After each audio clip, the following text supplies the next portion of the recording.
Stocks को bye cell करने के लिए टैक्स लगता है क्या? डेफिनेटली लगता है, बट ये कंप्लीटली डिपेंड करता है कि शॉर्ट टर्म टैक्स है या लॉन्ग टर्म टैक्स है।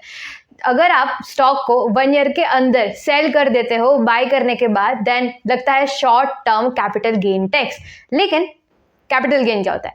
कैपिटल गेन बेसिकली अगर आपकी बाइंग प्राइस सेलिंग प्राइस से कम है, मीन्स आपको हुआ है प्रॉफिट। लेकिन अगर आपका सेलिंग प्राइस बाइंग प्राइस से कम है तो आपका हुआ है लॉस। तो डेफिनेटली लॉस पे टैक्सेशन नहीं होता है। लेकिन अगर आपका प्रॉफिट हो रहा है और शॉर्ट टर्म में, दैट इज 1 ईयर से कम टाइम फ्रेम में, केबल होता है short term capital gain tax. ये कैपिटल गेन टैक्स होता है अबाउट 15% ऑफ योर प्रॉफिट।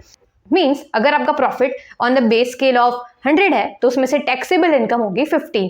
अगर बात करते हैं 1 ईयर्स के ऊपर, मतलब आप 1 साल के बाद सेल कर रहे हो, तो उस पर लगता है long term capital gain tax. Again capital gain का मतलब वही है जो मैंने आपको भी पहले एक्सप्लेन किया, बट लॉन्ग टर्म में 10% का टैक्स एप्लीकेबल होता है, which means on the base of 100 के बेस पे आपको 10 देना होगा as a long term capital gain tax. So next time you trade, make sure you know about taxation, because जब अकाउंट में अगेन सेल करने के बाद अमाउंट रिटर्न होती है, वी थिंक कि इतना जो डिफरेंस है वो कहाँ से आ रहा है। That is because of the taxation in stock markets. Subscribe to the channel for more such episodes.